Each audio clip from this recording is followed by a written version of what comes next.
Salam, perkenalkan nama saya Merdiana Esnimisa, NIM 205-2022-0034. Saya adalah seorang mahasiswa Institut Agama Kristen Negeri Kupang, Fakultas Ilmu Sosial Keagamaan Kristen, Prodi Psikologi Kristen, semester 1 kelas B. Saya membuat video ini untuk memenuhi tugas ujian tengah semester mata kuliah Psikologi Kepribadian. Baik, di sini saya akan menjelaskan salah satu teori dari ahli Abraham Maslow. Yang pertama, profil Maslow. Abraham Harold Maslow lahir pada 1 April 1908 di Brooklyn, New York. Maslow adalah anak sulung dari 7 bersaudara yang lahir dari imigran Yahudi Rusia.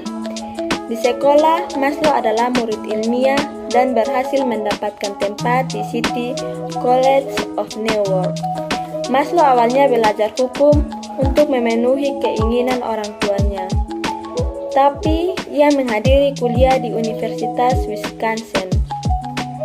Di Wisconsin, ia berubah tunduk ke psikologi, menerima gelar BA pada tahun 1930, gelar MA pada tahun 1931, dan PhD pada tahun 1934. Yang kedua, teori Maslow. Inti teori Maslow ialah kebutuhan tersusun dalam suatu hierarki.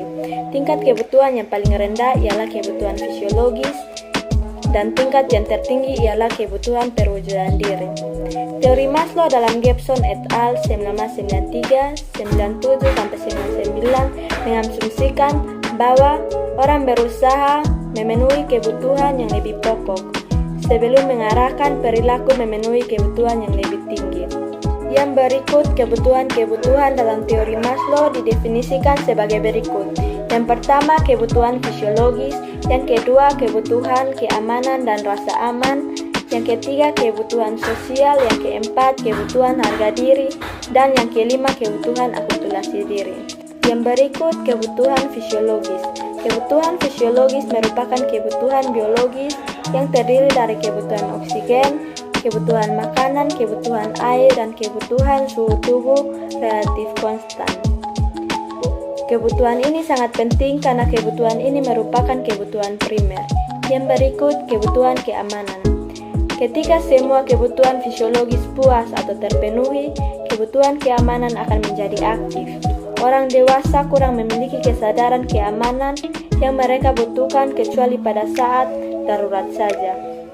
Anak-anak memiliki kesadaran keamanan yang lebih tinggi sehingga sering menampakkan tanda-tanda rasa tidak aman dan perlu aman.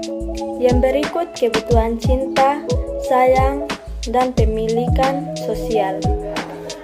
Ketika kebutuhan untuk keselamatan dan kesejahteraan fisiologis terpenuhi, yang berikutnya kebutuhan untuk cinta, sayang, dan kepemilikan sosialis dapat muncul. Maslow menyatakan bahwa orang memenuhi kebutuhan ini untuk mengatasi perasaan kesepian dan keterasingan.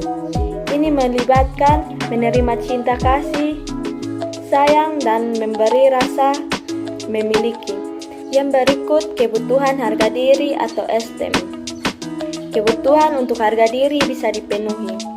Ini melibatkan kebutuhan untuk diri sendiri dan untuk mendapat penghargaan dari orang lain.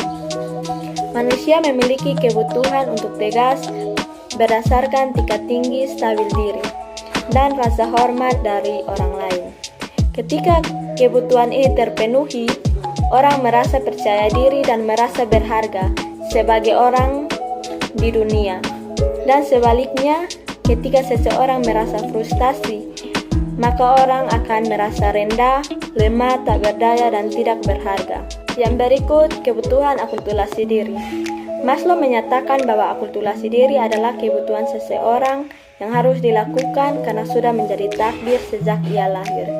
Contoh, seorang musisi harus bermusik, seniman harus melukis, dan penyair harus menulis. Kebutuhan ini membuat diri mereka merasa dalam tanda-tanda kegelisahan.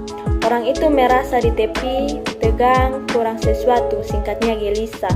Jika seseorang lapar, tidak aman, tidak dicintai, atau diterima, atau kurang dihargai diri. Sangat mudah untuk memenuhi mengapa orang itu menjadi gelisah. Yang berikut, teori hierarki kebutuhan.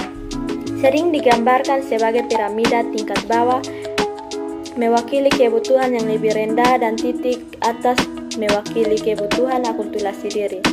Maslow percaya bahwa satu-satunya alasan bagi orang untuk tidak akan bergerak dengan baik di arah akulturasi diri adalah mereka adanya kendala. Menurutnya, pendidikan merupakan salah satu kendala. Maslow menyatakan bahwa pendidikan harus menanggapi potensi individu yang menumbuhkan akulturasi diri pada seseorang. Berikut ini adalah hierarki kebutuhan bertingkat yang dibuat dalam bentuk piramida. Piramida ini menunjukkan kebutuhan manusia dari kebutuhan dasar, yaitu fisiologis, keamanan, kebutuhan psikologis, rasa memiliki dan cinta, penghargaan, kebutuhan pemenuhan diri, akulturasi diri. Baik, demikian dari saya, sekian dan terima kasih.